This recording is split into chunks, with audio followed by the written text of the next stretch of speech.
est voué à l'échec parce que l'écosystème démocratique du Sénégal fait que c'est impossible. dinañ ñëw ci côté justice bi sax mais dama bëgg a dugg yow ci gouvernement bi parce que dañu gis premier gouvernement bu régime bi nga bokkoon muy régime bu Macky Sall. avril lañ fi toog ba septembre. waaw 6 septembre ñii la 5. daanaka date yi soreewul noonu par rapport ak diggante bi nga xam ne ci lañ def remaniement ñu bari dama doon dégg début bi ñu naan dafa yàgg alors que bi ma revisité waatee un peu. ci les pages de l'histoire dama gis que ni daanaka ñaari premier gouvernement yi ñoo xaw a tolloo durée bu ñu def ci nguur. timing bi nga xam ne ci la Pastef def premier ndax remaniement lañ ko tudd wala réaménagement xëy na loolu yéen ñi nga xam ne ay politologue ngeen di ngeen ci ñëw. mais par rapport ak timing bi est-ce que jàpp nga ni timing bu baax la. pas sax pour Pastef mais pour réew mi ñu def un remaniement. non remaniement agréé bu ne amul timing ça veut dire c'est comme exemple bi ma jox bon moi je suis très nul en football mais Aliou Cissé est l'un de mes meilleurs amis mais c'est comme un coach. C'est-à-dire le premier ministre c'est comme le coach ça veut dire que c'est lui qui voit par rapport au fonctionnement de l'équipe mais mën nga nommer un ministre au bout de 6 mois tu te rends compte que monsieur ne fait pas l'affaire et puis nga changer ko donc il va y avoir des changements et puis ñoom dafa gudd nañ 18 mois léegi ñu def 20 mois léegi ñu def le tiers du mandat. Quand tu fais le tiers du mandat tu peux faire un bilan boo defee un bilan tu corriges ce qui marche pas et pour man c'est ma lecture ils n'ont pas le sens des priorités boo xoolee dans 2 mois Pastef aura fait 20 mois ouais. Et en 20 mois le président n'a pas posé une première pierre.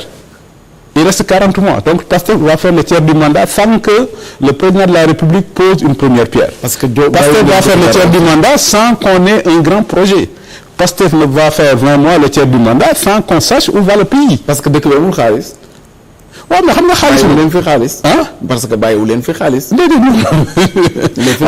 nous sommes au 4e sous-sol on se rappelle de cette non c'est-à-dire nous avons dépassé le 4e sous-sol nous sommes entrés dans les abysses le jour où le premier ministre a dit les chiffres sont faux c'est-à-dire problème Sénégal yëpp c'est-à-dire que yàlla dëgg la bëgg problème Sénégal yëpp foofu la déparé jour bu premier ministre toogee jàkkaarloog adduna bi ni les chiffres sont faux c'est là où nos problèmes économiques ont commencé c'est-à-dire que aussi non c'est-à-dire que aussi économie ak finance c'est du sérieux mais l'histoire de la dette cachée là quand tu lis le dernier rapport du FMI les rajo bàyyi leen seen caaxaan yi mais Issa la dette est libellée en devise donc comment on peut cacher une dette libellée en devise xam nga xaalis dañ koy lijjanti xam nga Sénégal Abdoulaye Wade moo fi commencé wax ay milliards autoroute bi Abdoulaye Wade doon defar bu ñu ko commencé Abdoulaye Wade lu ma amoon à l'époque gerte ak phosphate pourtant góorgóorlu na ba commencé autoroute bi mais ñii nag am nañ pétrole am nañ gaz am nañ stabilité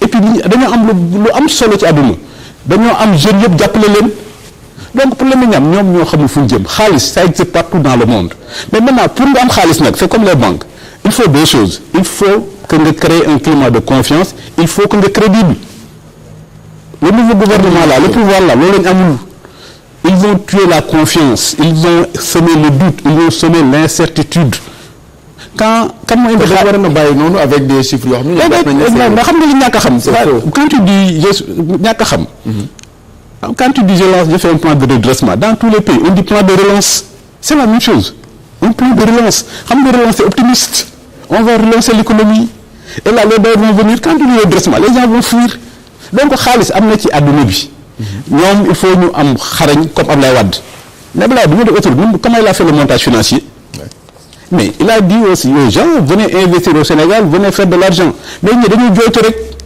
et c'est ce que j'ai appelé ci dans l'un de mes textes la gouvernance wala kaana avant législative dama waxoon sénégalais yi ñii dañoo ñëw ba ci benn rond-point bëgg a dem Saint-Louis jéeg tay Kaolack bi ba léegi ils ne sont pas rendu compte que fi ñu jëm baaxul réaménagement da ngay def des réaménagements techniques par rapport à une vision xam fi nga jëm mais ñi xam ne fu ñu jëm ça fait 20 mois en 20 mois est-ce que dégg nga président posé première pierre est-ce que dama wax sama benn xarit boo comparé Macky ak Diomaye ñoom ñaar ñëpp ay séeréer lañ mais damay wax Macky Sall c'est le PIB président ingénieur bâtisseur Diomaye c'est un président inspecteur collecteur boobu bañ fi nekkee ba léegi impôt rek parce que li développe économie mooy la confiance donc Macky Sall président ingénieur bâtisseur tu as vu ces grands travaux Diomaye moom laa wax roi d'Angleterre Jean Santerre président inspecteur collecteur li indi xaalis. est-ce que situation économique gu dëkk bi maye na ñu def pose première pierre ci ay grands projets. waaw mais mooy seen manque de xarit Ablaye Wade bi muy ñëw da ngay comparer Ablaye Wade bi muy ñëw. ak Macky Sall bi muy ñëw mais ku ci nekk da nga xarañ dem lijjanti def ay projet uti xaalis mais xaalis da ngay toog croiser les bras l'argent ne tombe pas du ciel mais ñoom lu tax duñ xaalis ma wax leen ko. c'est parce que ils nous semé un climat de doute et d'incertitude. Moi je me rappelle en 2019 foofu la Sénégal tolloon en 2019 à la veille des élections présidentielles en janvier. Ouais. Le ministre de l'économie et des finances à l'époque Amadou Ba a fait un groupe consultatif pour demander aux bailleurs de financer le sud du Sénégal. Je crois qu'il avait obtenu le double. Ouais. En 2014 c'était la même chose. Maintenant ça a été inversé. Les bailleurs se bousculaient pour amener de l'argent au Sénégal parce que les bailleurs se disent contrairement yeneen dëkk Afrique de l'Ouest, le Sénégal est un État stable. Le Sénégal n'a pas de coup d'État. Le Sénégal a une administration de qualité. Le Sénégal a un État qui fonctionne. Donc c'était ça, comme on dit en économie, c'était ça notre avantage comparatif. Mais Sonko nag loolu la yàq. léegi appel public yi ñuy def yëpp pourtant dañuy am sax lu kawe seen njort. mais appel public yi boo xoolee fii yu ci bëri ce sont des institutions financières yu dugg seen xaalis am na temps ñu lancé fi bëri xam nga aussi nax sa bopp baaxul. ay xaw ma lan patriotique des trucs mais boo xoolee les ñan ñoo souscrire ay banques ak ay compagnies d'assurance parce que ñoom ils ont compris que l'État ne fera jamais faillite. L'État va les rembourser avec les intérêts il l'avait appelé xaw ma lan souscription patriotique. mais nit du ndax boppam.